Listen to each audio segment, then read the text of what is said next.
Hallo zusammen, heute haben wir zwei besondere Gäste. Ich möchte Sie sehr herzlich begrüßen. Können Sie kurz vorstellen, damit die Leute Sie kennenlernen können? Mein Name ist Christine Lang. Und mein Name ist Waltraud Bauersachs. Und wir arbeiten zusammen im interkulturellen Zentrum hier an der HTWG.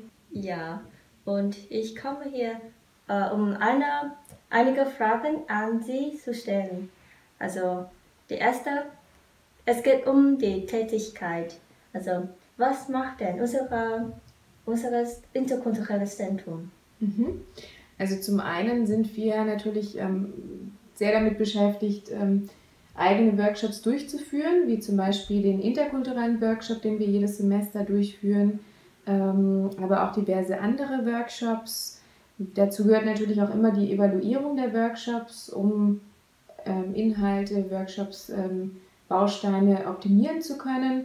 Dann ist es so, dass wir jedes Semester auch neue Workshops konzipieren, das im Austausch mit Fachbereichen. Das heißt, wir maßschneidern Angebote, auch die Bedarfe von unterschiedlichen Fachbereichen und halten dort Gastbeiträge oder Workshops.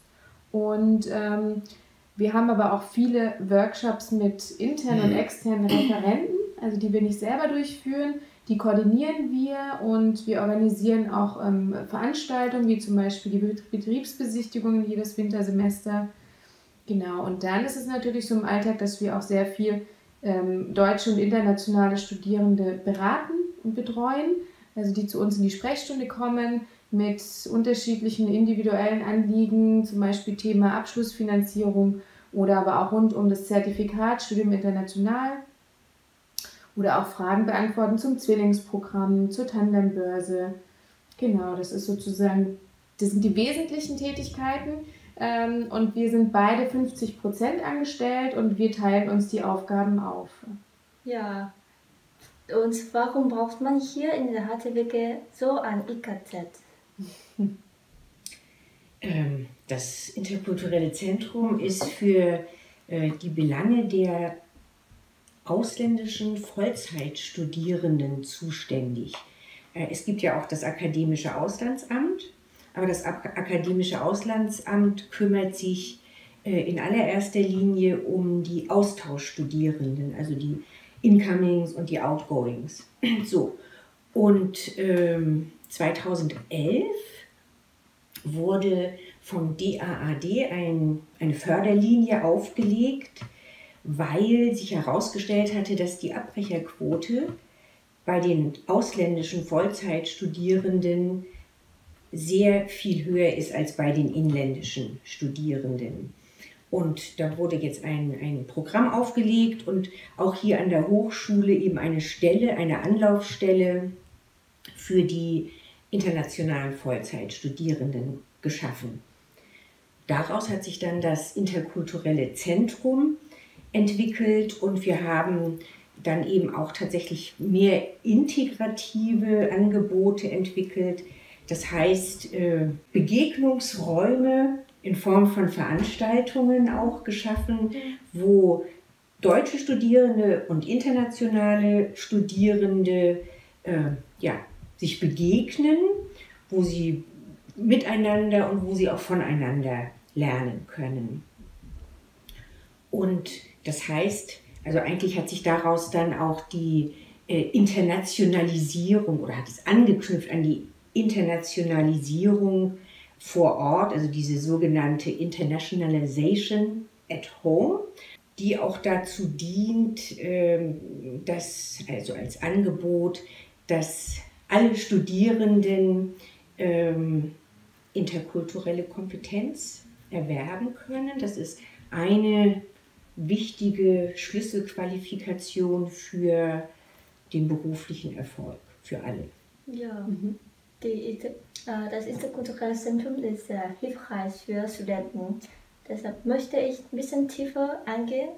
Also, welche Projekte haben Sie zur Unterstützung der ausländischen Studierenden und auch die deutschen Studierenden? Also wir haben gerade für die Einstiegsphase unter dem Motto Willkommenskultur bieten wir jedes Semester das Warming Up an. Das ist ein Einführungskurs, 3 Tage dauert der. Und das heißt, für deutsche und für ausländische Studienanfänger gibt es da Workshops zum Beispiel zum Thema, wie lerne ich an der Hochschule, wie schreibe ich mit in Vorlesungen, wir bieten Präsentationstrainings an und so weiter und haben nachmittags eben ein sozusagen Programm, um den Campus kennenzulernen. Darunter fällt auch zum Beispiel der Besuch im Open Innovation Lab oder in der Bibliothek. Und genau, das sind zum einen sozusagen Workshops, um sich warm zu machen für Studium, aber auch gleichzeitig tatsächlich die Möglichkeit zu bieten, Kontakte zu knüpfen, vor allen Dingen aber auch fachübergreifend, weil letzten Endes ist es so, ab Semesterstart ist auch jeder Fachbereich so ein bisschen für sich. Das heißt, da ist es wirklich eine schöne Möglichkeit, auch Freundschaften zu knüpfen, fachübergreifend.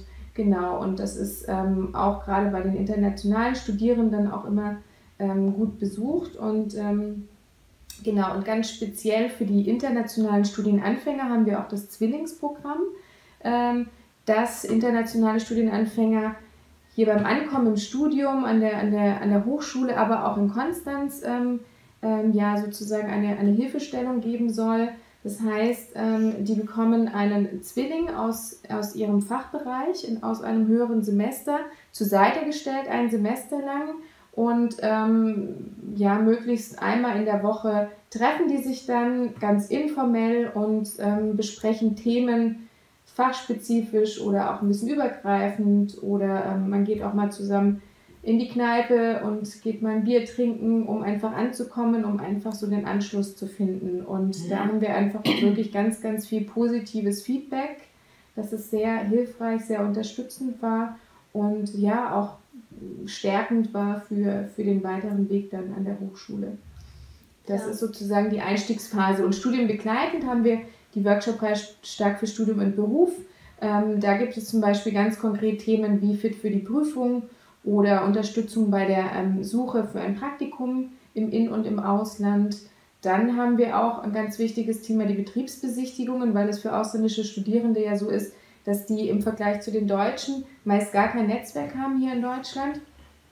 Und das soll einfach auch eine Hilfestellung sein durch Betriebsbesichtigungen, die wir organisieren, die meist auch in einem kleineren Rahmen, also bis zu 20 Personen stattfinden, die Möglichkeiten zu geben, also in Austausch zu treten mit Unternehmensvertretern.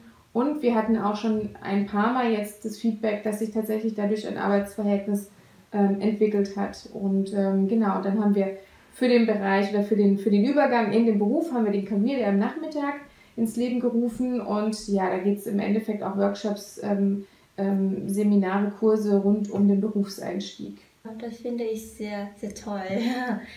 Also neben der Freude, hier an der HTWG zu studieren, haben die ausländischen Studierenden auch Probleme. Also was meinen Sie? Welche Probleme haben die ausländischen Studierenden am meisten hier zu studieren? Was wir wissen, auch an Rückmeldungen, ist, dass oft die Sprachbarriere groß ist. Also man muss zwar so ein bestimmtes Sprachniveau nachweisen und das passiert dann ja auch, aber dann geht es in die Fachsprache rein. Und das ist tatsächlich also auch für die Deutschen, aber ganz besonders eben für die internationalen Studierenden eine harte Nuss sozusagen. Ja. Also das erfordert richtig, richtig viel Arbeit, viel Mühe, viel Anstrengung. Genau, und auch, ja, es ist tatsächlich auch so, dass die Schwierigkeit da ist, den Anschluss zu finden zu den deutschen Kommilitonen. Also das ist sehr oft die Rückmeldung, dass es schwierig ist, die Kontakte zu knüpfen. Und genau, das erschwert natürlich auch gerade die Arbeit in Arbeitsgruppen oder in Projektgruppen. Das sind Schwierigkeiten. Und aber auch finanziell. Also dass es natürlich so ist, dass viele ausländische Studierende auch hier nebenher arbeiten müssen, sich das sozusagen selbst finanzieren müssen. Und das nimmt natürlich sehr viel Zeit in Anspruch, Zeit, die man auch als ausländischer Studierender bräuchte, um sich vielleicht einfach nochmal sozusagen mehr der Sprache hinzugeben und Sprachkursen, um dem nachzugehen. Das ist schon sehr schwierig. Zumal ja eben auch einige noch Studiengebühren zahlen müssen. Genau. Ja. Also das ist dann noch eine größere finanzielle Last. Ja, ja. Ja, bei mir auch. Also ich habe fast alle Probleme, die Sie schon genannt haben, Ja. getroffen. Ja. Wir müssen, also wir sind Ausländischen, also wir müssen viele Fachbücher lesen. Und es gibt viele Fachbegriffe, die wir müssen also nachsuchen in dem Wörterbuch, und das macht mir ein bisschen ungeduldig zu lesen. Und auch die die Finanzierung finde ich ein bisschen schwierig, deshalb musste ich doch einen Nebenjob zu finden. Ja. Und der Kontakt jetzt mit den deutschen Studierenden, wie sieht es aus Ihrer Sicht? Also ich bin ein bisschen schüchtern, deshalb spreche ich nicht so viel, rede ich nicht so viel mit den Deutschen. Ich wohne mit 2 Mitbewohnerinnen, die aus Deutschland kommen, aber ich rede mit ihnen sehr manchmal, also nicht so. Aber in unserer Klasse, wir sind aus anderen Ländern zusammen studieren, dann müssen wir miteinander auf Deutsch sprechen.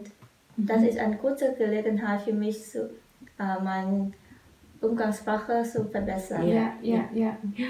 Und man hat auch nicht so Hemmungen, weil man weiß, die anderen, die aus anderen Ländern kommen, haben im Endeffekt dieselben Probleme. Ja. Und also zum Schluss können Sie ein paar Tipps für ausländische Studierende, damit sie also erfolgreich hier an einer deutschen Hochschule zu studieren. Vielleicht können wir gleich da anknüpfen, was Sie zuletzt gesagt haben. Jetzt, man ist ein bisschen schüchtern, aber ich glaube, dass man sich tatsächlich gelegentlich zwingen muss, aus seiner Komfortzone rauszukommen und auch mal über seinen Schatten zu springen. Denn vermutlich werden die Deutschen nicht auf Sie zukommen und zu Ihnen kommen und Sie fragen, was machst du denn und woher kommst du denn? Und also das ist nicht, und vor allen Dingen, Sie haben ja fast keine deutschen Kommilitonen, gell? Also, oder vielleicht muss man auch mal ein Angebot wahrnehmen, was einem nicht so zusagt. Also, wenn man jetzt gedacht, ach komm, wir gehen heute Abend in eine Bar. Und wenn Sie denken, ach, ich mag aber eigentlich gar nicht in eine Bar gehen und Alkohol mag ich sowieso nicht trinken und es ist mir alles zu laut, dann muss man vielleicht das sagen, ich probiere es jetzt mal, ich komme einfach mal mit, mal gucken, wie es vielleicht macht es ja doch Spaß.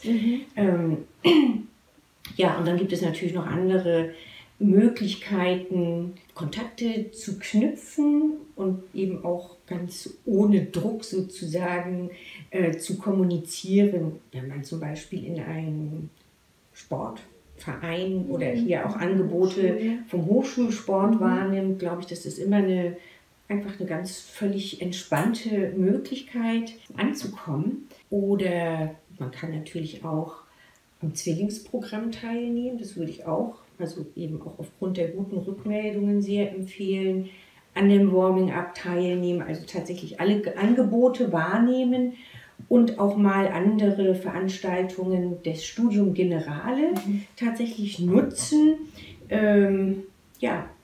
auch das als Begegnungsraum zu begreifen und auch aus anderen Studiengängen, also einfach sich da ein bisschen zu öffnen. Es gibt Angebote und dann muss man nur diesen Schritt machen, das auch mal zu wagen.